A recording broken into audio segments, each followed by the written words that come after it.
नमस्कार मंडळी, कशा आहात सगळे? मस्त आहात ना? तर आज ना मी बनवणार आहे दोडक्याची भाजी.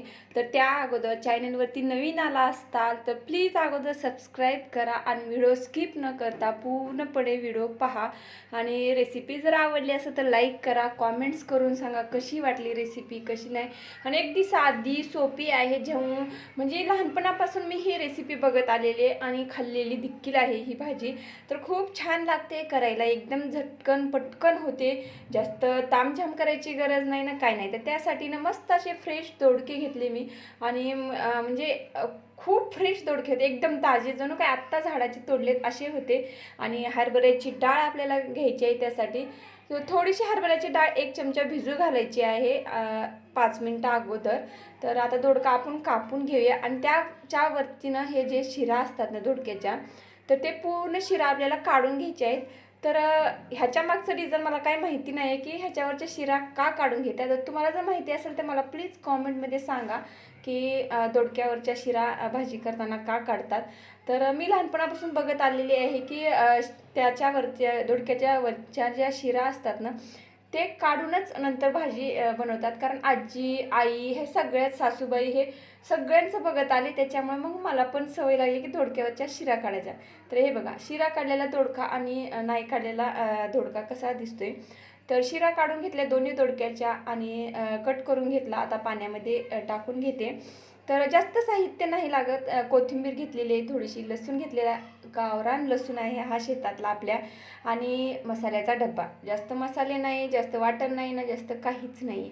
तर आता लसूण आपण सोलून घेऊन एकदम आता उकळामध्ये कुटून घेऊया खलबत्त्यामध्ये.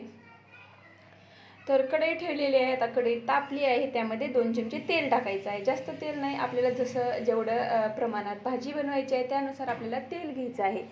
तर तेल टाकलेलं आहे, त्यामध्ये टाकायचे मोहरी, जिरं, छान असं तडतडू द्यायचे मोहरी. नंतर मग जिरं टाकायचं आहे. मोहरी तडतडल्यानंतर कोणी कोणी काय करतं ना, मोहरी आणि जिरं सोबतच टाकते, त्याच्यामुळे जिरे करपतात आणि मोहरी तशीच राहते. तर अगोदर मोहरी तडतडू द्यायची आणि नंतर जिरे टाकायचं. जिरे चांगले लालसर झाले की त्यामध्ये लसूण टाकून घ्यायचा. लसूण पण एकदम गोल्डन ब्राऊन झाला की त्यामध्ये आपल्याला टाकून घ्यायचा आहे दोडका, जो आपला कट करून आपण आता पाण्यामध्ये स्वच्छ धुवून घेतलेला आहे. तर तो दोडका आपल्याला कढईमध्ये आता ह्या फोडणीमध्ये टाकायचा आहे. तर प्लेट झाकून घेतली.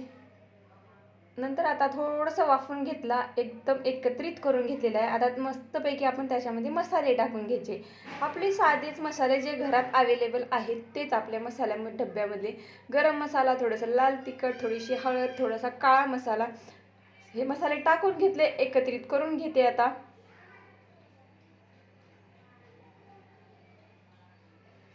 आणि ह्या भाजीला जास्त वाटण करायची गरज नाही, कांदा खोबरं हा कुटाणा करायची गरजच नाही. तर आता मसाले टाकले, आता मिक्स करून घेऊन नंतर हरभऱ्याची डाळ जी होती ना, आता ते भिजत घातलेली होती ते टाकून घ्यायची आणि पूर्ण सगळं एकजीव करून घ्यायचं आपल्याला. आणि एक साईडला थोडंसं पाणी कोमट करायला ठेवायचं. कोणत्याही भाजीमध्ये ना आपण पाणी गरम करूनच टाकायचं, त्याच्यामुळं भाजीला चव छान येते आणि मस्त अशी ही भाजी पटकन शिजते. कोथिंबीर टाकून घेतली. हे बघा, कलर तर किती छान आलेला आहे, मस्त असं हे तेल सुटलेलं आहे भाजीला. आणि चवीपुरतं वरून मीठ टाकलेलं आहे थोडंसं. मीठ टाकल्यानंतर अजून पूर्ण असं एकत्रित करून घेऊया आपण. आणि ही भाजी भाकरी, चपाती, भात खाऊ शकतो, चपातीसोबत किंवा भाकरीसोबत किंवा भातासोबत खूप छान लागते भाजी ही. आता थोडंसं वरून ना कोमट पाणी करून घेतलेलं होतं, आता ते पाणी टाकून घेते. आपल्याला जर पातळ भाजी पाहिजे असेल तर जास्त पाणी टाकायचं आणि एकदम मीडियम सुक्की भाजी जर पाहिजे असेल तर ना, तर थोडंसं पाणी टाकायचं शिजण्यापुरतं, जे हरभऱ्याची डाळ आणि दोडका असतो ना ते. तर पाणी घालून टाकून घेतलं मी. आता शेंगदाण्याचं कूट थोडंसं टाकते. जसं आपल्याला जास्त घट्ट पाहिजे असेल तर जास्त टाकायचं, मीडियम पाहिजे असेल थोडंसं टाकायचं शेंगदाण्याचं कूट. शेंगदाणे भाजून घ्यायचं, त्याचं कूट करून घ्यायचं आणि नंतर मग टाकायचं. कच्चे शेंगदाणे टाकायचं नाही आहे, भाजूनच टाकायचं.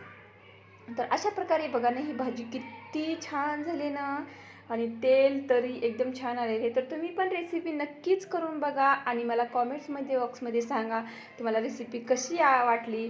तर व्हिडिओ आवडला असेल तर नक्कीच लाईक करा आणि चॅनलवरती नवीन असताल तर प्लीज प्लीज प्लीज सबस्क्राईब करायला विसरू नका. तर भेटूया अशाच अजून एका नवीन व्हिडिओमध्ये व्लॉगमध्ये. तोपर्यंत सगळ्यांना धन्यवाद आणि व्हिडिओ पाहिल्याबद्दल अजून एकदा सगळ्यांचं मनापासून आभारी आहे.